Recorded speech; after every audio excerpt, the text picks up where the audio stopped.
नमस्कार, म राजेन्द्र पोखरेल।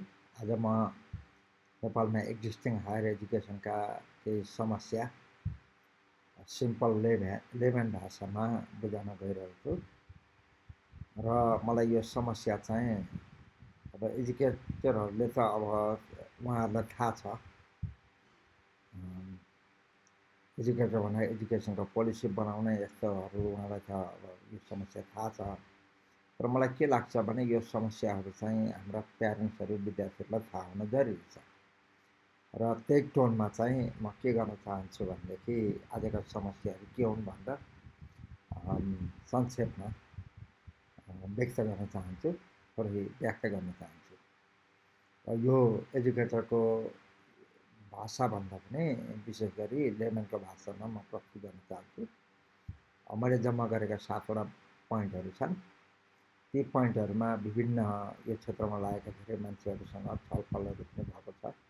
मेरा आफ्ना अनुभव, विदेशमा पढेको अनुभव, नेपालमा पढाएको अनुभवका आधारमा चाहिँ मैले यहाँ कलेक्सन गरेर बनाएका पोइन्टहरू हुन्।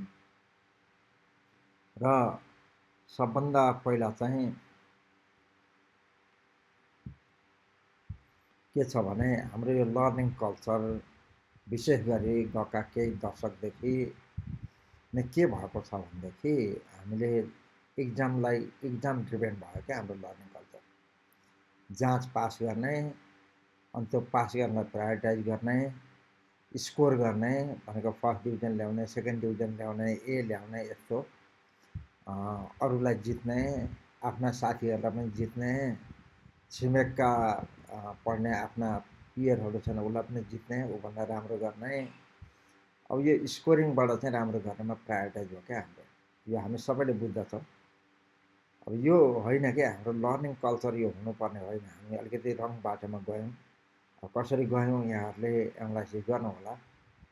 तर के छ नि, यो एउटा हाम्रो ठुलो समस्या हुनुपर्ने के हो भनेदेखि डिप अन्डरस्ट्यान्डिङ, यसलाई गहन बुझ्ने, क्रिटिकल थिङ्किङ डेभलप हुने। अब क्रिटिकल थिङ्किङ भन्ने बारेमा यहाँहरूले शब्द धेरैले सुन्नुभएको होला। यसबारेमा मेरो एउटा भिडियो छ मेरो च्यानलमा, डाक्टर पोखरेल भन्ने एउटा च्यानल छ युट्युबमा। त्यसमा मैले होममेड भिडियो भन्ने एउटा सिम्पल भिडियो बनाएर त्यहाँ राखेको छु। त्यस्तै रिजनिङमा चाहिँ हुनुपर्ने होइन। हाम्रा प्राचीन शिक्षाको पद्धतिमा पनि रिजनिङहरू, क्रिटिकल थिङ्किङहरू गहन अध्ययन गरेर बुझ्ने त प्राय त्यसलाई जोड दिएको त हामी देख्छौँ हाम्रा विभिन्न ग्रन्थहरूमा। अब त्यो कुरालाई जोड दिएको प्रशस्त देखिन्छ। या हाम्रो अहिले अलि यो कल्चर छ नि, केही दशकदेखिको यो अलिकति भुइँफुट्टा कल्चर भयो क्या, इक्जाम होइन। मैले भनिसकेँ यो कल्चर नहुनुपर्ने कल्चर हाम्रो यहाँ आएको छ। हुन त यसका लागि अब स्कुल शिक्षादेखि नै आएको हो यो कल्चर होइन। आजको मेरो विषय स्कुल शिक्षा, हाई स्कुल शिक्षा चाहिँ होइन, र यो कल्चर चाहिँ त्यहीँबाट आएको। यो हामीले सुधार्नै पर्ने एउटा कल्चर हो। यो कल्चर लिएर सधैँ हामी कहीँ पनि अगाडि बढ्न सक्छौँ यसरी। अनि अर्को दोस्रो चाहिँ सबभन्दा ठुलो समस्या मैले देखेको चाहिँ मेरो अनुभवमा, मेरो विदेशमा मैले पढाउँदाखेरि जस्तो किसिमको इभ्यालुएसन हामी गर्थ्यौँ, एसेसमेन्ट जुन किसिमको हामी गर्थ्यौँ, अब यहाँ चाहिँ के भयो यो कुरो चाहिँ धेरै नै के छ भने हाम्रो ठुलो समस्या रूपमा रहेको छ। अब इभ्यालुएसन भन्ने कुरो चाहिँ हाम्रो कस्तो भइदियो भनेदेखि फाइनल जाँचमा अहिले चाहिँ आएर अलिकति बढी इन्टरनल मार्क्सलाई दिएको छ, तर त्यसको इभ्यालुएसन नै प्रपरली भइरहेको मैले व्यवहारमा देख्थेँ। यो हाम्रो समेटिभ एसेसमेन्ट अथवा समेटिभ इभ्यालुएसन भन्ने गर्छौँ कि एकैपल्ट एन्ड अफ द इयरमा। पहिला इयरली सिस्टम थियो नि त, सेमिस्टर सिस्टम आइसकेपछि चेन्ज हुनुपर्ने, त्यो पनि प्र्याक्टिसमा चेन्ज भएको खासै देखिएन। त्यही करिकुलममा सिलेबसमा अलिकति मार्क्स, आन्तरिक मार्क्सलाई बढाउने बाहेक यसको एकदम यथार्थ भन्ने हो भने यसमा परिवर्तन भएको छैन। विद्यार्थीले के गर्छ भने सेमिस्टरको एन्डमा गएर पढ्छ, घोक्छ, अन्त इक्जाममा जान्छ। हो यो हाम्रो समस्या। विद्यार्थीको समस्या, विद्यार्थीको जुन इभ्यालुएसन एसेसमेन्ट हुन्छ नि त्यो डे 1बाटै सुरु हुन्छ। उसले कसरी प्रश्न सोध्छ। अब तपाईँ डिबेट गराउन सक्नुहुन्छ, बहसहरू ग्रुपमा छलफल गराउन सक्नुहुन्छ। त्यो ग्रुपमा छलफल गर्दाखेरि के हुन्छ, उसले कस्तो खालको क्वेसन राख्छ, कस्तो प्रकारले पार्टिसिपेट गर्छ, उसको त्यो जान्ने इच्छा व्यक्त गरेको छ कि छैन, त्यसमा रहर देखाउने कोसिस गरेको छ कि छैन, होइन। यी कुराहरूको सुरुबाटै इभ्यालुएसन हुन्छ क्या। त्यो इक्जामले मात्रै इभ्यालुएसन, अर्को कुरो इक्जामले मात्रै इभ्यालुएसन हुने होइन। विद्यार्थीमा एउटा ग्रेजुएटमा धेरै गुणहरू चाहिन्छ, थुप्रै स्किलहरू चाहिन्छ, तर उसको विषय पढेको बुझेको छ कि छैन भन्ने कुरा जाँच्ने चाहिँ एउटा इक्जाम मात्रै होइन है। हामी त्यसका फरक फरक तरिका छौँ, यो फरक फरक तरिका अप्नाउँदैनौँ। एकैपल्ट सेमिस्टरभरिको चाहिँ, अब अहिले वर्ष त छैन, सेमिस्टरभरिको चाहिँ त्यो लास्टको 3 घन्टाको इक्जाममा उसलाई मेजर गर्न खोज्छौँ एकदम मुख्य रूपमा। अनि आन्तरिक एसेसमेन्ट पनि अलि एक किसिमको कस्तो छ भनेदेखि अलिक प्रपर देखाएको छैन है। प्र्याक्टिसको कुरा गरेको मैले जुन व्यवहार यहाँ देखिरहेको छु त्यो चित्तबुद्धो छँदै छैन। त्यसैले इभ्यालुएसन हामीले के गर्नुपर्छ भनेदेखि सुधार गर्नुपर्छ। अब भन्न सहिलो छ, ठुलो ठुलो पपुलेसन भएको विश्वविद्यालयमा यो असाक लिने गाह्रो छ। तर के छ भने यो गर्नै पर्ने एउटा कुरा हो। एसेसमेन्ट चाहिँ कस्तो हुनुपर्छ भने फर्मेटिभ हुनुपर्छ क्या। अनि केही गल्ती गर्छ, विद्यार्थीले गल्ती गर्न दिनुपर्छ। त्यो गल्ती गरिसकेपछि नै उसको सबै सिद्धिने होइन। त्यो गल्तीबाट उसले सिक्दा चाहिँ हामीले फिडब्याक दिनुपर्छ। त्यो खालको इभ्यालुएसन चाहिँ कस्तो क्रमशः गर्ने कन्टिन्युस इभ्यालुएसन हुनुपर्छ। अनि फिडब्याकहरू उसले पाइरहन्छ अनि इम्प्रुभ हुँदै जानुपर्छ। अब जस्ट पास गर्नको लागि, इक्जाम पास गर्नको लागि त अहिले माथि 1 नम्बर पोइन्ट भनेको थिएँ नि। त्यसको लागि त्यस प्रकारले मात्र डिभाइड गरेको इक्जाममा चाहिँ के छ भनेदेखि त्यसले त्यो होइन, त्यो तरिकै होइन। इक्जामको एसेसमेन्टको प्रिन्सिपलै त्यो होइन। माथि 1 नम्बरमा हामीले त्यो इक्जाम ड्रिभन लर्निङ कल्चर होइन भनेको थिएँ नि, त्यो हुँदै होइन क्या। त्यस्तै इभ्यालुएसन भनेको यस्तो किसिमको हुँदै होइन। इक्जाम एउटा पार्ट हो मात्रै, र त्यो इक्जाम पनि प्रपरली हुनुपर्छ। अब हामीले क्वेसन, एउटा इक्जाम्पल छ, म कुनै युनिभर्सिटीको नाम त अहिले लिन्न। एउटा पोलिटिकल साइन्सको इक्जाममा भर्खरै अब लगभग 1 महिना पनि भएको छैन होला, 1 महिना जति भयो होला कि, प्रश्नपत्र हेरेको। अब हजारौँ इक्जाम्पल ल्याउन सकिन्छ। पोलिटिकल साइन्सको एउटा ब्याचलर लेभलको प्रश्नपत्र, ब्याचलर मास्टरसम्म अहिले ठ्याक्कै सम्झिनँ। त्यो प्रश्नपत्रमा के छ भने ब्याचलर के हो, डिफाइन्ड पोलिटिक्स। त्यो खोजेको कुरा के हो, विद्यार्थीले कुन हदसम्म लेख्ने। डिफाइन्ड पोलिटिक्स भन्ने त्यो क्वेसन एउटा प्रश्न बनाउने मान्छे, एउटा एजुकेटरको लागि त्यो प्रश्न मिलेन।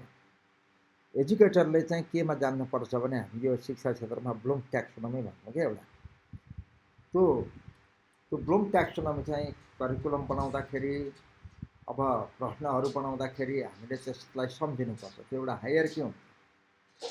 पहिलो लेभलमा चाहिँ, ल अब इक्जामकै कुरा गरौँ, पहिलो लेभलमा चाहिँ विद्यार्थीले कति सम्झेको छ, कति लिस्टिङ गर्न सक्छ। फर इक्जाम्पल 75 जिल्लाको नाम सबै लिस्टिङ गर्न सक्छ कि आफै, अथवा लास्ट टाइम हाम्रो एङ्ग्लो ब्रिटिस के अरे एङ्ग्लो नेपाली वार चाहिँ कहिले भएको थियो भन्ने त्यो डेट पो सम्झिन्छ कि। यस्तै यस्तै कुराको त्यो पहिलो लेभलमा, सबभन्दा बटम लेभलमा हुने क्वेसन हो त्यो इभ्यालुएसन।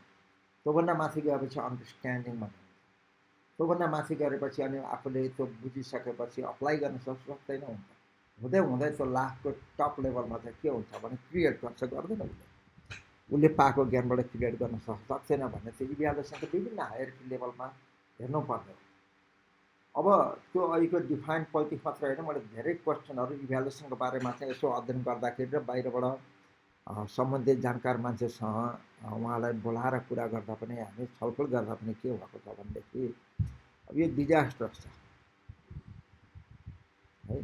एउटा त इभ्यालुएसन समेटिभ भयो, ठ्याक्कै सेमेस्टर ज्ञानको 3 घन्टा इक्जामले लगभग उसलाई डिफाइन गरौँ।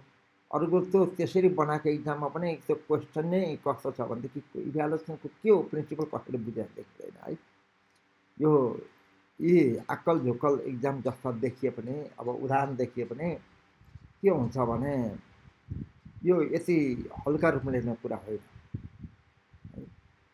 अब मैले अघि नै भने मेरो दोस्रो नम्बरमा चाहिँ के छ भनेदेखि यहाँको समस्या भनेको चाहिँ इभ्यालुएसन सिस्टम हो। र अब त्यो इभन इभ्यालुएसन सिस्टम चाहिँ समेटिभै भए पनि अब त्यो क्वेसन बनाउनुदेखि लिएर अब इभन ग्रेडिङको पनि मैले धेरै समस्या सुनेको छु, त्यत्र नजाउँ। ग्रेडिङ भनेको कपी झाँच्ने भन्छ नि हाम्रो सामान्य नेपाली भाषामा। त्यहाँ पनि थुप्रै समस्या देखाएको छौँ है। अब ती कुराहरू अब यसो कानसम्म धेरै तरिकाले आएका छन्, तर समस्या हाम्रो इभ्यालुएसनमा छ। मैले समस्या व्यक्त गरेको। तेस्रो नम्बरमा एकदमै यो यो अर्डर चाहिँ कुनै एकदम टप प्रायोरिटी लो प्रायोरिटी भन्ने होइन, सबै उस्तै उस्तै नै छन्। हाम्रो पढाउने तरिका चाहिँ गुरु केन्द्रित भएका, टिचर केन्द्रित भयो। यो भनेको के हो भन्दाखेरि पहिला पहिला हुन्थ्यो नि, अब अहिले त सोसियल मिडिया छ, तपाईँको अनलाइनहरू जे खोज्यो त्यही भेटिन्छ, छान्नलाई मात्रै गाह्रो हो। कुनै पनि विद्यार्थीले पढ्नका लागि उसको कन्टेन्टको लागि चाहिँ वास्तवमा टिचर भएर पर्ने अवस्था अहिले छैन।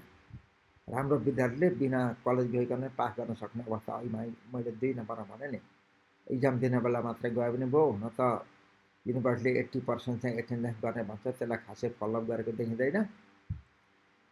उसले एकैपल्ट इक्जाममा गरेर राम्रो गरेको उदाहरण पनि मैले प्रोफेसर देखाएको छु। लगभग इक्जाममा एकपल्ट विचार गरेर त्यो पनि देखाएको छु। अब यो हाम्रो इभ्यालुएसनको पनि समस्या हो, तर यो समस्या चाहिँ के हो भनेदेखि हाम्रो जुन पढाउने तौर तरिका, त्यसलाई हामी पेडागोजी भन्छौँ।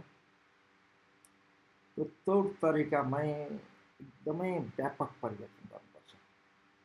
हाम्रो तौर तरिका विद्यार्थी सेन्ट्रिक नभएर, विद्यार्थी केन्द्रित नभएर टिचर केन्द्रित भयो। टिचर सबै अथोरिटी हो।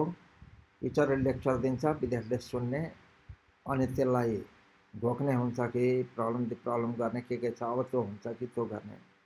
यो भनेको प्यासिभ मेथड भन्छ कि एजुकेसनमा। लेक्चर मेथड भनेको टिचर सेन्ट्रिक हो मोरली। त्यो लेक्चरलाई पनि केही मात्रामा इन्टरेक्टिभ त बनाउन सकिन्छ, तर यो टिचर सेन्ट्रिक मेथड हो। यसलाई प्यासिभ मेथड भन्ने गर्छौँ क्या। त्यो विद्यार्थी एक्टिभै हुँदैन। विद्यार्थी भनेको त्यो सिक्ने मान्छे हो। सिक्ने मान्छेले त्यो एउटा सबभन्दा मेन स्टेक होल्डर हो। त्यो मान्छेले समय र ध्यान त्यहाँ इन्भेस्ट नगरिकन केही पनि हुनेवाला छैन। टिचर तपाईँ नोबल लरेटै ल्याउनुहोस्, एकदम राम्रो ल्याउनुहोस्, त्योभन्दा पनि सबभन्दा के हुन्छ भने त्यो विद्यार्थीले इन्भेस्ट गर्नु पर्यो, उसको ध्यान लगाउनु पर्यो, उसले समय दिनु पर्यो, ऊ डेडिकेटेड हुनु पर्यो भन्दा भएन क्या। टिचर सेन्ट्रिकले के गर्छन्, उसलाई प्यासिभ बनाइन्छ है। अब अहिलेको समयमा त लामै समय भयो, यो कसरी विद्यार्थीले सबभन्दा राम्ररी बुझ्दछन्, कसरी उनीहरूले चाहिँ जान्दछन्, नलेज गेन गर्छन् भन्ने धेरै थ्योरी टेस्टेडहरू भइसकेका छन् है। अब अहिले त्यसैले त्यो टेस्टेडको कुरा गरेको, रिसर्च फेजको भने होइन, धेरै अगाडि रिसर्च गरी के छ भनेदेखि टेस्टेड नन टेस्टेड मेथडहरू छन्। जस्तो लेक्चरको साथमा लेक्चरलाई पुरै अभोइड गर्नुपर्छ भन्ने होइन, त्यो लेक्चरलाई इन्टरेक्टिभ थोरै मात्रामा बनाउने र अरू मेथड छन् क्या। जस्तो अब हामी फ्लिप क्लासरुम भन्छौँ, प्रब्लम बेस्ड लर्निङ भन्छौँ, प्रोजेक्ट बेस्ड लर्निङ भन्छौँ, केस बेस्ड लर्निङ भन्छौँ, विभिन्न छन् क्या। अब यो इन्स्ट्रक्सन मेथडहरू धेरै छन् र त्यो इन्स्ट्रक्सन मेथड भित्रका थ्योरीहरू पनि थुप्रै छन् क्या। वास्तवमा मान्छेले बच्चैदेखि कसरी सिक्छ होइन, के गरेर चाहिँ राम्ररी सिक्छ, के गरेर उसको स्किलहरू चाहिँ डेभलप हुन्छ, के गरेर ऊ लर्निङमा लाइफ लङ लर्निङमा चाहिँ कसरी इन्गेज हुन्छ भन्नेका त्यसका पछाडि थ्योरीहरू पनि छन् है, वेल टेस्टेड थ्योरीहरू छन्। एउटा टिचर अब अक्सर के हुन्छ भने टिचरले आफ्नो विषयमा पढेर आएको त हुन्छ होइन, तर ऊ एउटा असल टिचर बन्ने एउटा बेग्लै विज्ञान छ। त्यो विज्ञानका केही कुराहरू चाहिँ के हुनुपर्छ भनेदेखि उसले थाहा पाइराख्नुपर्छ। त्यस्तै पढाउने मात्र होइन, अघि मैले 2 नम्बरमा कुरा गरेँ, इभ्यालुएसन भनेको किन लिइन्छ, त्यो इक्जाम भनेको के हो। अब धेरैले त म बुझेँ भन्ने होला, तर त्यसलाई अलि राम्ररी गहनले इक्जाम गर्न खोजेको के हो। जस्तो के हुन्छ भने तपाईँले कुनै पनि कुरा पढाउनु भयो भने त्यसका लर्निङ अब्जेक्टिभ हुन्छ। एउटा एजुकेसनमा भनाइ के छ भने, एउटा म्याक्सिम के छ भनेदेखि तपाईँसँग एउटा टिचरसँग लर्निङ अब्जेक्टिभ त्यहाँ छैन भने यु क्यान टेस्ट इट भन्छ क्या। You can't test a student if you don't have learning objective. त्यो लर्निङ अब्जेक्टिभ भनेको के हो, के राखिएको छ, त्यसलाई कसरी अचिभ गर्ने, अनि त्यसरी ती सबै कुरा बुझेर अब सबै एजुकेसनका थ्योरी बुझ्नुपर्छ भन्ने त म पनि मान्दिनँ, तर एउटा शिक्षकले त्यो पढाउने बारेको विज्ञानका केही सामान्य काम गर्ने कुराहरू चाहिँ बुझ्नुपर्छ, त्यसमा आउने टर्मिनोलोजी बुझ्नुपर्छ, इभ्यालुएसन कसरी गरिन्छ, के हो इभ्यालुएसन बुझ्नुपर्छ, मोटिभेसन भनेको के हो बुझ्नुपर्छ, कसरी मोटिभेट गर्ने कुराहरू पनि त्यसमा आउँछन्। यावत कुराहरू चाहिँ केही मात्रामा उसले बुझ्नुपर्छ भन्ने मेरो एकदमै 100% स्ट्रेट छ त्यसमा। अब एक्टिभ लर्निङ हुन्छ। अहिले टेक्नोलोजी लर्निङमा टेक्नोलोजीहरूको युज व्यापक मात्रामा हुन्छ। इभन लेक्चरमै पनि के गरिन्छ भनेदेखि त्यो लेक्चरको बिचमा चाहिँ विद्यार्थीलाई चाहिँ अब जस्तो तपाईँले पावर पोइन्टमा लेक्चर दिइराख्नु भएको छ भनेदेखि अब त्यहाँ सफ्टवेयर टेक्नोलोजीको कुराले चाहिँ बिचमा चाहिँ सानो सानो 1 मिनटको टेस्ट लिनुहुन्छ। त्यो टेस्ट लिएपछि के हुन्छ, विद्यार्थीलाई त भक्चकाइरहन्छ क्या। त्यसको उद्देश्य टेस्ट लिनु भन्ने होइन, त्यसलाई ग्रेडिङ गरेर मार्क्स राख्नुपर्छ भन्ने होइन। तर त्यो विद्यार्थीलाई के गर्छ भने उसको इन्क्वायरीले के मात्रामा पढाउँछ, उसको प्रपर ध्यान गइरहेको छैन भने फेरि ब्याक टु त्यसमा फोकस गर्छ होइन। अब अरू मेथडमा त त्यसै विद्यार्थीले के गर्नुपर्छ भनेदेखि एक्टिभ हुनुपर्छ। मेरो आफ्नै युएसको युनिभर्सिटीहरूमा पढाउँदाखेरि मेरो आफ्नै प्याराडाइम सिफ्ट भएको चाहिँ के छ भने त्यो एउटा एक्टिभ मेथड चाहिँ हामी युज गर्छौँ 4 क्रेडिट आवरमा 1 आवर, त्यो भन्न सायद यहाँ उपयुक्त हुन्छ। त्यो एक्टिभ मेथडमा चाहिँ के हुन्छ भने क्वेसनहरू चाहिँ राम्ररी डिभाइड गरिन्थ्यो। म चाहिँ नेक्स्ट क्वेसन बनाउँथेँ त्यसमा। अनि जब क्लास रुम हुन्थ्यो विद्यार्थीलाई काम गर्न दिने क्या, ग्रुपमा बाँडेर 4-5वटा ग्रुप। अब 30जना विद्यार्थी छ भनेदेखि 5-6वटा ग्रुप बनायो, एउटामा 5-6जना। अनि हरेक विद्यार्थीको एउटा रोल हुन्छ, एउटा लिडर हुन्छ, अर्को त्यो म्याथ त्यसको क्वान्टिटेटिभ गर्ने हुन्छ, अर्को हुन्छ खुर्चे कुरा निकाल्ने। सुन्दा रमाइलो लाग्छ, टेबल सेट बोकेट भन्छ पनि हामी। त्यो खुर्चेको कुरा निकाल्ने पनि हामीलाई चाहिन्छ क्या। त्यो खुर्चे कुरा निकाल्ने हुन्छ। त्यस्तै अरू रोलमा के गर्छ भने उसले ग्रुपमा डिस्कसन गर्छ। मलाई आफै छक्क परेको कुरा, म आफै त्योभन्दा अगाडि के भन्थेँ भनेदेखि यो लेक्चर नभए पनि पढाउन तरिका हुन्छ र भनेर भन्थेँ। म चुपचाप एउटा फेसिलिटेट भएर एउटा क्लासको रुममा उभिएर यसो हेर्छु मात्रै, बाँकी काम विद्यार्थीले गर्छ। म आफै सरप्राइज भएको मेथडहरू छन्, त्यस्तै मेथडहरू छन् क्या। त्यसमा हामीले यो पेडागोजीलाई चाहिँ इन्टरेक्टिभ बनाउनुपर्छ। यहाँ छैन, अझै पनि हाम्रो पुरानो लगभग अलिकति गुरुकुल खालकै, गुरुकुल पनि भन्न मिल्दैन, गुरुकुलमा त धेरै कुरा डेभलप गराएको थियो भन्ने लाग्छ हामीले यसो धर्मग्रन्थहरू पढ्यो भने। यो टिचर नै अथोरिटी, टिचरले जे भन्नु सही, टिचरले अनि टेक्स्ट बुक र टिचर के हामीले पढ्ने बेलामा त त्यो कुरा बाहेक अरू अथोरिटी नै हुँदैन। र मैले पढ्ने बेलामा चाहिँ अलिकति अब यो काठमाडौँमा ब्रिटिस काउन्सिलका केही बुक हेरेपछि मलाई साइड ज्ञान हुन थाल्यो होइन। अब त्यसबारेमा चाहिँ मैले अरू भिडियोमा पनि राख्नुलाई रमाइलो कुराहरू छन्। एउटा म्याथको बारेमा चाहिँ मेरो भिडियो बनाएर राखेको छ, म्याथ भनेको के हिसाब गर्ने मात्रै हो भन्ने कुरामा सायद मैले अलिकति त्यो कुरा पनि गरेको छु। विद्यार्थीले के हुन्छ भने ल्याटरली पनि लर्न गर्नु पऱ्यो क्या। ऊ एक्टिभ हुनु पऱ्यो। उसलाई कसरी एक्टिभ बनाउने चाहिँ एउटा टिचरको के हो भने रोल हो, त्यसरी पढाउने। जस्तो म्यानेजमेन्टमा पढ्ने मान्छेले के गर्छ भनेदेखि एउटा ह्युमन रिसोर्स सम्बन्धी पढ्नुपर्छ, एचआर। अब त्यो ह्युमन रिसोर्सको मान्छे अफिसर भयो भने उसले त इन्टरभ्यू लिनुपर्छ होइन। अब त्यो इन्टरभ्यू चाहिँ के गर्न सकिन्छ भने मक इन्टरभ्यू क्या, रियल इन्टरभ्यू जस्तै पार्ने, ग्रुप बनाउने, साथीहरूको ग्रुपमा, अहिले मैले भने जस्तो ग्रुपमा। अनि त्यहाँ के गर्ने भने एउटा विद्यार्थीले रियल इन्टरभ्यू लिने क्या, रियल मक इन्टरभ्यू। त्यो एचआर इन्टरभ्यू भनेको के हो, इन्टरभ्यूमा के गर्नुपर्छ भनेर त्यो लाइन पढेर कहिले चाहिँ सिक्दैन उसले। जबकि त्यो मक इन्टरभ्यू आफैले गर्छ अनि उसले मात्रै सिक्छ भनेको त्यो एक्टिभ लर्निङ हो क्या यो। त्यसलाई चाहिँ हामी के भन्न सक्छौँ भने केस के अरे केसबाट लर्निङ गर्ने भनेर भन्न सक्छौँ, लर्निङ केस बेस्ड लर्निङ भन्न सक्छौँ। त्यस्ता थुप्रै काम गर्ने मेथडहरू छन्। कसरी त्यो जान्ने मान्छेलाई चाहिँ एक्टिभ बनाएर उसले आफै सिक्छ, उसमा कसरी क्रिटिकल थिङ्किङ डेभलप गराइदिने, कसरी डिप थिङ्किङको ह्याबिट बनाइदिने, कसरी लर्न गर्ने होइन। ती कुराहरू विद्यार्थीले सिकाएपछि त त्यो सिकाएर कन्टेन्टहरू त सबै हामी सिकाउन सक्दैनौँ। हामीले गर्ने भनेको, टिचरले गर्ने भनेको कुरो के हो भनेदेखि उसलाई लर्न गर्न सिकाइदिने, उसलाई भोक जगाइदिने होइन। त्यो भोक यो टिचर सेन्टर पेडागोजीले उत्पन्न हुँदैन, यो एउटा ठुलो समस्या हो। अर्को चाहिँ के छ भनेदेखि यी सबै रिलेसन चाहिँ छन् है, पोइन्टहरू एकअर्कामा अलिक केही न केही मात्रामा डिपेन्ड हुन्छ। स्टुडेन्ट इन्गेजमेन्ट चाहिँ लो भयो क्या। अनि अब यसले के गर्छ भने त्यो कुनै पनि इभेन्टहरू गरायो, एजुकेसनसँग एकाडेमिक इभेन्ट गरायो भने पनि पार्टिसिपेसन एकदमै लेस हुने है। क्लासरुममा इन्गेजमेन्ट कम हुने, अनि थुप्रै ब्याक बेन्चरहरू प्रड्युस हुने।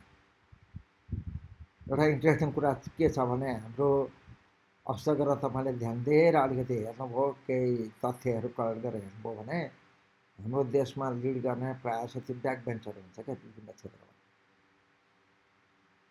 अब यसको बारेमा अरू छ, अब सधैँ फेरि विद्यार्थी कसैले सधैँ टपर भइरहेको छ। अब हाम्रो त त्यो के छ भनेदेखि स्कोरिङमा छ नि त, मैले 1 नम्बर भनेको टपर भइरहेको छ, उसलाई टपर भनेर सबैले मख पाइरहेको छन्, घरमा पनि मख, समाजमा पनि मख, वरिपरि साथीभाइ अगाडि पनि जान्ने। मैले अब धेरै इम्प्लोइमेन्टको यस्तो इन्टरभ्यूमा बसेको छु है। मैले सबभन्दा एकदमै यो सिचुएसनको अवेर पनि नहुने, यो आफूलाई कस्तो भनेदेखि फ्लेक्जिबल पनि पार्न सक्ने, एड्याप्ट पनि गर्न नसक्ने, केही समस्या आयो भने बढी आत्तिने मान्छेहरू यो यो अगाडि अगाडि बेन्चमा बस्ने, तर अब सधैँ फर्स्ट मात्रै हुने, त्यो अलिकति फेल भएको, केही भएको, ठक्कर खाएको अनुभव नभएको मान्छेलाई देखाएको छु है। यो मैले देखेको इक्जाम्पलबाट हो। तपाईँलाई कति एउटा मान्छेले धेरै तरिकाले सिक्छ क्या, तर त्यो धेरै तरिकाले सिक्ने मौका गुमाएको मान्छेहरू चाहिँ कस्तो हुन्छ पछि लाइफमा चाहिँ अब रियल वर्ल्डमा चाहिँ गर्न सक्ने खासै देखा छैन। उसले पढ्दाखेरि राम्रो ग्रेड ल्यायो, यस्तो यस्तोमा सीमित हुन्छ, ऊ लाइफमा सफल भएको मान्छे होलान्, एक्सेप्सन थुप्रै होलान्, तर मैले अक्सर त्यो फेल मान्छे, पढे लेखेको फेल मान्छे चाहिँ मैले यस्तै क्याटेगोरीमा देखाएको छु। 5 नम्बरमा अब हामीलाई पढाउँदाखेरि के छ भने रियल वर्ल्ड कन्टेक्स्ट र इक्जाम्पलहरू दिइँदैन। सबभन्दा यसका इक्जाम्पल चाहिँ साइन्स र म्याथमेटिक्स। म्याथमेटिक्समा त झनै पुअर छ, म्याथमेटिक्स इभन फिजिक्स, म फिजिक्सको मान्छे हो। म्याथमेटिक्स र फिजिक्सलाई बुझ्नलाई इकोनोमिक्स बुझ्न अथवा अरू सब्जेक्ट बुझ्न जस्तो गाह्रो होइन के। त्यो ध्यान दिएर पढाउने मान्छेले राम्ररी पढाइरहेको हुँदैन। अहिले मैले यहाँ ल्याएको पोइन्ट, त्यो कन्टेक्स्ट के हो, त्यसको कनेक्सन उसले जानेको कुरामा कहाँ जोडिन्छ होइन। यो एजुकेसनमा के भन्छ भने उसको प्रायर नलेज भन्छ क्या, सीमा भन्छ है। अब म एजुकेसनको एक्सपर्ट हो भनेर त भने होइन मैले होइन, म एजुकेसन एक्सपर्ट होइन, अब मेरो एरिया चाहिँ फिजिक्स हो। तर ओभर द टाइम पढाउँदा र यी कुरा अध्ययन गर्दाखेरि जानेको कुरा हो मैले। त्यो सीमा भनेको उसको कस्तो हुन्छ, प्रायर नलेज क्या। कोही मान्छेले नलेज चाहिँ त्यो प्रायर नलेजको आधारमा बिल्डअप गर्छ भनेको उसले एक्सपिरियन्सल नलेज उसको केही मात्रामा छ, तपाईँले त्यसलाई जोडेर चाहिँ आफ्ना इक्जाम्पल कन्टेक्स्टहरू दिनुभयो भनेदेखि रियल वर्ल्डको युज कहाँ हुन्छ, रियल वर्ल्डमा युज कहाँ हुन्छ भनेर त्यसमा टेकेर दिनुभयो भने त्यो मान्छेले चाँडो बुझ्छ। एउटा म्याथमेटिक्सको इक्जाम्पल चाहिँ म आफै के हुन्छ छक्क पर्छु क्या। अब हामी कलेज पढ्दाखेरि त्यो म्याट्रिक्स, अब अहिले 11-12 विद्यार्थीले पढ्छ, हामी आइएससी भन्ने हुन्थ्यो त्यो बेला, अथवा बिएससी पढ्दा ती कुराहरू आइरहन्थे। त्यो म्याट्रिक्स भन्ने पढ्नु पर्थ्यो क्या, म्याथमेटिक्स हो। पढाइन्थ्यो कसरी भने यसो संसारमा केही कुनै सम्बन्धै छैन, एउटा घोक्ने म्याट्रिक्स भनेको एरे अफ नम्बर, कति तपाईँहरू बुझ्नुहुन्छ, यो नम्बरलाई एरे बनाएर त्यो पिटी खेल्दाखेरि स्टुडेन्टहरू लाइन लाग्छ नि, त्यस्तै एरे बनाएर राख्ने हो होइन। त्यसका रुलहरू हुन्छन्, अनि ती रुलहरू र त्यसका म्याथ प्रब्लम दिने, अनि त्यहाँबाट त्यो म्याट्रिक्स पढेर सक्ने। त्यसो कुरो त मैले भने अलिकति अहिले पनि आइहाल्यो। त्यो बेला म के गर्थेँ, मेरो आइएससी पढ्दाखेरि चाहिँ ब्रिटिस काउन्सिल भन्ने थियो, त्यहाँ ल्याएर म्याथका बुकहरू मलाई साइड कुराहरूबाट बुझ्न चाहिँ एकदम रहर लाग्थ्यो क्या। त्यो म्याट्रिक्सको कनेक्सन त ट्रान्सफर्मेसनमा हुँदो रहेछ, अहिले धेरै विद्यार्थीले बुझ्छ पनि होला। त्यो म्याट्रिक्सको ट्रान्सफर्मेसन भन्न एउटा ट्रायङ्गल छ, त्यो ट्रायङ्गललाई चाहिँ घुमाइदिने, खुम्च्याइदिने, बढाउने काम त त्यो म्याट्रिक्सले गर्दो रहेछ। एउटा युनिट म्याट्रिक्स भन्छ 1 भने जस्तै, कुनै नम्बरलाई 1 ले मल्टिप्लाई गर्यो भने त्यही नम्बर हुन्छ नि, त्यस्तै म्याट्रिक्समा पनि एउटा त्यसको 1 हुन्छ, युनिट म्याट्रिक्स हुन्छ। त्यो युनिट म्याट्रिक्सले मल्टिप्लाई गर्यो भने केही पनि हुँदैन। अब युनिट बाहेक अरू म्याट्रिक्सले मल्टिप्लाई गर्ने के हुन्छ के हुन्छ, कुनै बेला सकिन्छ, कुनै बेला अर्को सकिन्छ होइन। ट्रायङ्गल चाहिँ ट्रायङ्गलै रहन्छ अक्सर, तर के हुन्छ त्यसको सेपहरू, त्यो खुम्चिने, बढ्ने, इलङ्गेटेड हुने, त्यो ट्रान्सफर्मेसन, त्यो ट्रान्सफर्मेसन चाहिँ असाध्यै इम्पोर्टेन्ट छ। अब इन्जिनियरिङमा भन्नुहोस्, हरेक कस्तो भनेदेखि अहिले तपाईँको कम्प्युटर साइन्सहरूमा भन्नुहोस् होइन, त्यो मान्छेले देखेर त्यो बेलामा चाहिँ त्यो कुरा किन नभनिदिएको भन्ने मलाई लाग्छ क्या। त्यस्तै अलिकति एडभान्स लेभलमा हामीले ब्याचलर पढ्दाखेरि एउटा म्याथमा ग्रुप थ्योरी भन्ने पढ्नु पर्थ्यो। त्यो ग्रुप भनेको डेफिनेसन लेखो टिचरले, अनि यसका प्रपर्टी यो हुन्छन् भनेर भनिदियो। अब त्यसको कनेक्सन कहाँ के हो, यो संसारमा कहीँ काम लाग्छ कि लाग्दैन होइन। सधैँ सबै कुरा काम लागेर मात्रै पढ्नुपर्छ भन्ने त मान्दिनँ, तर पनि छ के त्यसको त्यो त्यो त्यो ग्रुप भन्ने म्याथमेटिक्सको अब्जेक्ट भनौँ न, त्यसको काम त कहाँ हो कहाँ ठुलो पो रहेछ, पछि पो थाहा भयो। त्यसले सिमेट्री स्टडी गर्दो रहेछ।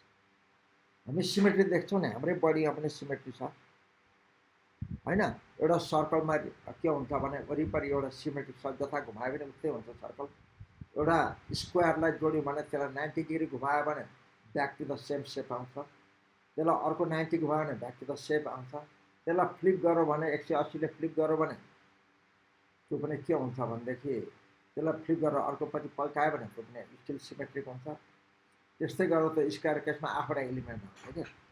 त्यो सिमेट्री हामी वर्ल्डमा संसारमा जुन सिमेट्री देख्छौँ त्यसलाई स्टडी गर्ने म्याथ हो। तर कसैले पनि मलाई त्यो ग्रुप पढ्ने बेलामा, ग्रुप पढाउने बेलामा त्यो सिमेट्री भन्ने यस्तो ब्युटिफुल कुरासँग कनेक्ट गर्ने म्याथ रहेछ भन्ने कसैले बुझाइदिएन क्या। मैले त जसो तसो बुझेँ होइन, पछि इन्ट्रेस्ट जागो त्यसमा। तर त्यसलाई म्याथ सम्झेर म्याथ भनेको यस्तो काम नलाने केही रहेछ, केही पनि बुझिएन भने त ठुलो मार्क्स क्रिएट भयो होला। त्यसैले 5 नम्बरमा मैले भनेको कुरा यो रियल वर्ल्ड कन्टेक्स्टमा होइन, त्यसको लाइफ इक्जाम्पल, रियल लाइफ इक्जाम्पलमा त्यसको एप्लिकेसन धेरै कुरा हुन्छ। जस्तोसुकै नदेखे भने, त्यहाँ नदेखियो भने त्यो कुरा टिचरले के गरिदिनुपर्छ भनिदिनुपर्छ, उसलाई सम्झाइदिनुपर्छ। त्यो पढाएर घोकाको भन्दा फार मोर भ्यालुएबल चाहिँ के हुन्छ भनेदेखि तपाईँले त्यो कन्टेक्स्टमा जोडाइदिएको, मैले जानेको र एक्सप्लेन गरेका कुरा हुन्छ नि केटाकेटीमा खेल्दादेखि, त्योसँग जोडिदिएको कुरा गरिदिनु हो भने तपाईँले फार बेटर सर्भ गर्नुहुन्छ स्टुडेन्टको लागि। त्यो कुरोमा हाम्रो ठुलो कमजोरी छ। अब 6 नम्बरमा चाहिँ यो अघि 4 नम्बरमा पनि जोडिन्छ, इङ्गेजमेन्टको कुरा गरेको थिएँ नि मैले, प्यासिभ पार्टिसिपेसन। अब यसले के क्रिएट गरेको छ हाम्रो नेपालमा भनेदेखि अन्य देशको तुलनामा, अब अन्य देश भन्नाले अब यो भारततिर त म जान्न, मैले संसारभरिका धेरै खालका विद्यार्थी देखेँ क्या, भारतीय पनि देखेँ। त्यहाँबाट गएका राम्रा राम्रा विद्यार्थी त एकदम राम्रै हुन्छन्, जस्तो आइआइटीहरूबाट, आइएससीबाट गएका विद्यार्थीहरू चाहिँ राम्रै हुन्छन् कम्पेरिटिभली। अब अक्सर गरेर हामी साउथ एसियन विद्यार्थीको चाहिँ एउटा टेन्डेन्सी के हुँदो रहेछ भने, यो प्रसङ्ग ल्याइहालौँ, धेरै लेख्यो भने प्रोफेसरले धेरै मार्क्स दिन्छ भन्ने कि। चाइनिजहरू ठ्याक्कै उल्टा हुन्छ। चिनियाहरू चाहिँ कस्तो सुरुमा साह्रै दुःख गरेर पढ्छ क्या। किन दुःख गर्नु पर्दो रहेछ भने मैले अब त्यहाँ देखेँ नि त, धेरै चिनिया विद्यार्थी पनि मेरा थिए। उनीहरूलाई चाहिँ त्यो हामीले जनरली नेपाली भाषामा बोले पनि कतिपय टर्म इङ्ग्लिस ल्याउँछौँ नि त, जस्तै एभरेज भन्छौँ, स्पिड भन्छौँ, भेलोसिटी भन्छौँ, सर्कुलर भन्छौँ, यी दुनियाँ यावत कुरा छ नि, इनर्जी भन्छौँ। त्यो चाइनिजमा केही पनि, चाइनिजमा चाहिँ केही पनि इङ्ग्लिसमा पढेको त्यो वर्ड पनि इङ्ग्लिसमा, उनीहरूको आफ्नै चाइनिज भाषा हुन्छ क्या। अनि उसको बुक हेऱ्यो भने, नोटबुक बुक हेऱ्यो भने त्यो हरेक वर्डको माथि चाइनिजमा लेखेको हुन्छ क्या, बुकभरि कोरेको हुन्छ। अब त्यो बुझ्न कति हामीलाई त सजिलो पो हुँदो रहेछ त, तिनीहरूलाई कति गाह्रो भयो। त्यसलाई ओभरकम गरेर उसले 1 सेमिस्टर 1.5 सेमिस्टरमा त उसको एकदम तगडा भइसक्यो नम्बर 1। दोस्रो कुरा, अहिले मैले भने धेरै लेख्यो भने धेरै मार्क्स आउँछ, इभन अब इन्डियनहरू पनि त देखिन्छ। अनि के हुँदो रहेछ, चाइनिजले त 2 लाइन लेख्यो भने काट्ने ठाउँ हुँदैन। हामी के गर्छौँ त्यहाँ ग्रेडिङ गर्दाखेरि, कपी जाँच्ने भन्ने यहाँको भाषामा, ग्रेडिङ गर्दाखेरि कहाँ कमी भयो त्यसलाई माइनस गर्छौँ क्या, नेगेटिभ मार्किङ हुन्छ। अनि त्यो माइनस जति घटाइसकेपछि 100मा त्यति घटायो उसको मार्क्स आयो क्या 100 छ भने होइन। हाम्रो टियुमा पनि विभिन्न फोरममा चाहिँ अब जुनहरू भएको यस्तो फोरममा पनि कुरा त मैले निकालेको थिएँ।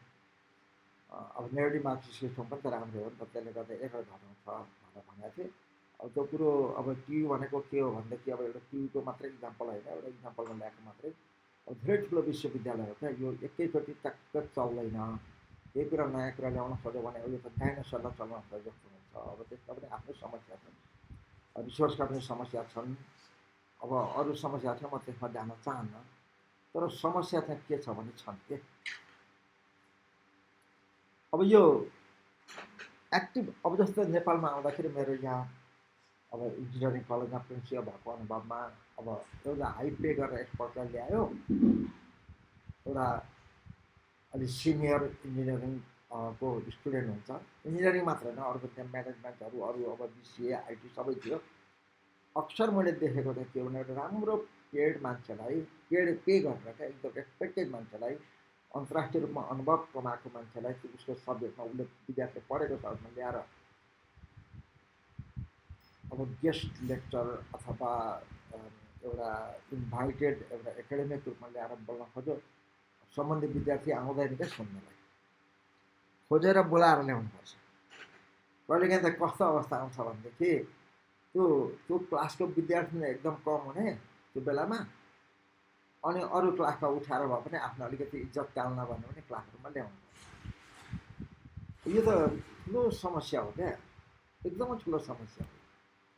त्यो विद्यार्थीलाई चाहिएकै छैन एक्सपर्टको नलेज, उसको ध्यान त्यहाँ पढ्नेमा, उसको नलेज गेन गर्नेमा 6औँ 7औँ सेमिस्टर पुगिसकेको छ, उसलाई मतलब छैन भने अब योभन्दा ठुलो समस्या हाम्रो के हो? हामीले कुनै जम्बीहरूलाई पो पढाइरहेको रहेछ कि एजुकेसनलाई दिइरहेको रहेछ कि भन्नु पर्दैन, त्यो त रियल हो है। एउटा यसले गर्दा त्यो एउटा सिम्टम मात्रै हो। यसले के देखाउँछ भने नेपालका ठुलो सङ्ख्याका विद्यार्थीहरू, एकाडेमिक भनिनेहरू, एक्सपर्ट भनिनेहरू है, सबैलाई भने होइन, धेरै जसो चाहिँ के हुन्छ भने एकाडेमिक इन्ट्रेस्टै छैन, त्यो क्युरियोसिटी नै छैन, इन्क्वायरीको अप्रिसिएसनै छैन। इन्क्वायरी भन्छ बेसिक टेनेट हो नि त, प्रपर्टी हो नि, त्यो छैन। दुःखका साथ भन्नुपर्दा त्यो छैन, थोरै मान्छेमा छ है। तर हामीलाई थोरै मान्छे होइन कि एउटा पपुलेसन नै एजुकेसन भनेको पपुलेसनमै जाने कुरा हो। पपुलेसनको एउटा सर्टेन अंश नै हो। लाइफ लर्निङ एटिच्युडै छैन।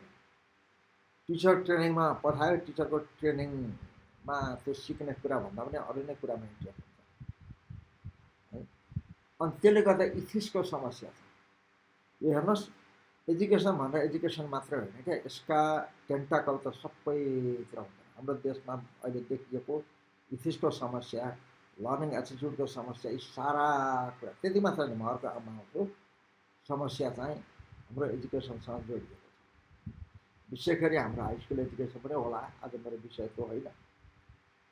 युनिभर्सिटी एजुकेसनमा हामीले ध्यान दिनुपर्ने हाम्रो समस्याहरूमा ध्यान दिनै पर्छ। यसलाई कसरी ओभरकम गर्ने भन्ने कुरा अब कतिले त सोचिराख्नु पनि भएको छ होइन। यो रियल समस्या। र अघि मैले अलिकति भनेको थिएँ, अर्को समस्या यो नागरिकको एउटा बेसिक सेन्स हुन्छ नि।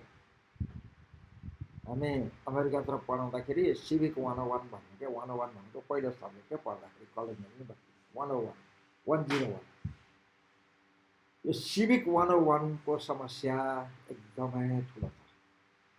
म फेरि आफूले भएको अनुभवबाट भन्छु। अब युएसमा मैले पढाउँदाखेरि ठुल्ठुलो क्लास क्या, लगभग 200 जतिको क्लास चाहिँ मैले पढाएको छु ठुलोमा। त्यो चाहिँ अब स्प्रेड आउट सिट, कम्फर्टेबल सिटहरू सबैको हेर्दाखेरि एउटा कुम्भमेलै हुन्छ क्या सबै विद्यार्थी बस्दाखेरि है। त्यत्रो ठुलो क्लासमा मैले कसैलाई डिस्टर्ब भयो, चुप लाग्यो भन्नु पर्दैन, एक शब्द पनि भन्नु पर्दैन क्या। तपाईँलाई विश्वास लाग्छ लाग्दैन, एक शब्द भन्नु पर्दैन क्या। तपाईँ त्यो सब्जेक्ट बारेमा जानेको मान्छे हुनुपर्छ, त्यो एटिच्युड चाहिँ सिकाउने हुनुपर्छ होइन। त्यति भए पुग्यो। सबै म्याटरमा तपाईँ एक्सपर्ट हुनुपर्छ, सिकाउने एटिच्युड हुनुपर्छ। तपाईँ एउटा टिचरमा हुने एउटा एटिच्युड हुन्छ नि, म सिकाउँ, म कसरी सर्भ गरौँ भन्ने हुनुपर्छ। विद्यार्थीको तर्फबाट एक शब्द पनि त्यो डिस्टर्बेन्स आउँदैन, एउटा केही पनि आउँदैन क्या। हाम्रो यहाँ नेपालमा अब धेरैलाई थाहा छ है, भन्दा भन्दा पनि त्यो कुरा रिपिट गरेको यहाँ देख्छु। के हुन्छ भने 30-35जना विद्यार्थी क्लास छ भने त्यो विद्यार्थीले आफ्नो हात खुट्टा र मुख ठाउँमा राख्न सक्दैन धेरै बेर।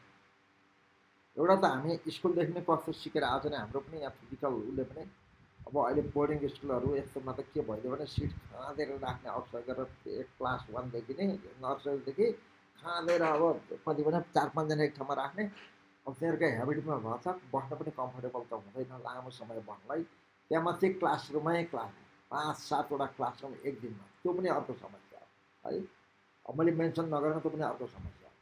विद्यालय अलिकति फ्री टाइम चाहिन्छ उसलाई। त्यो हामी गाई बस्तुले कतिको तपाईँले शब्द बुझ्नुहुन्छ उग्राएको भन्नु क्या है।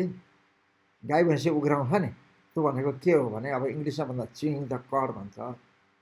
त्यो गाईले पहिला थुप्रै कुरा खान्छ, यता कतै राख्छ, उसले स्टोर गर्छ पेटमा काहीँ, अनि फेरि पछि आरामले बसे बेला चबाइरहन्छ, अलिकति फिज निकाल्छ, त्यो चाहिँ निकालेर पचाउने गरी अनि फेरि चबाउँछ क्या उसले।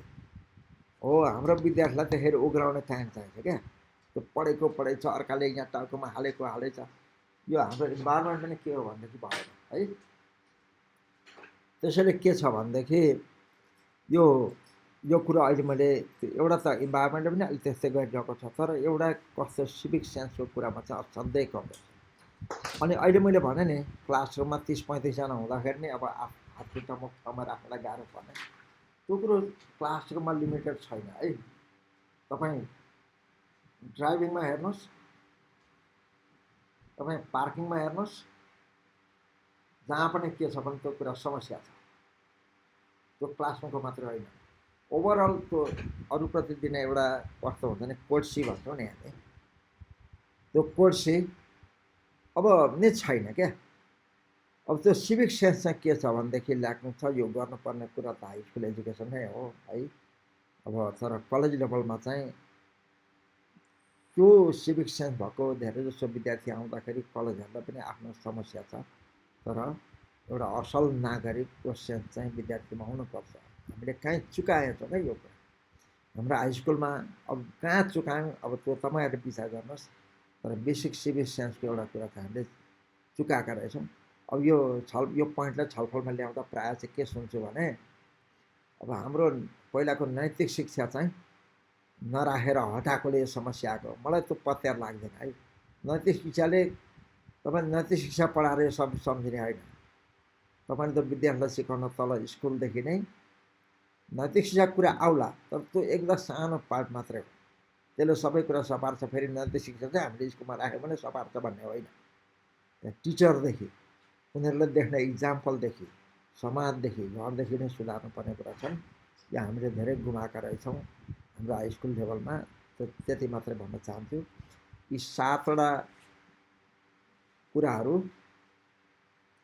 चाहिँ मैले देखेको, साधारण भाषामा यसलाई अलिकति सोफिस्टिकेटेड प्रोफेसनल ल्याङ्ग्वेजमा अर्कै हुन्थ्यो होला, तर मैले जे देखेँ, मैले जे अनुभव गरेँ, तुलनात्मक रूपमा त्यस आधारमा देखेको र यही तरिकामा यही वेमै मैले धेरैजना छलफल गरेको छु। यी 7वटा कुरा चाहिँ हाम्रो हायर एजुकेसनका अब एक्जिस्टिङ समस्याहरू हुन्, इस्युजहरू हुन्, तपाईँ ग्याप पनि भन्न सक्नुहुन्छ। यो ग्याप कसरी फुलफिल गर्ने हायर एजुकेसनमा भनेर हामीले सबैले ध्यान दिनुपर्ने विषय छ। धन्यवाद। आजलाई यति नै। अब यो सह रिलेटेड अरू भिडियोहरू पनि मेरो युट्युब च्यानलमा छ। Thank you very much.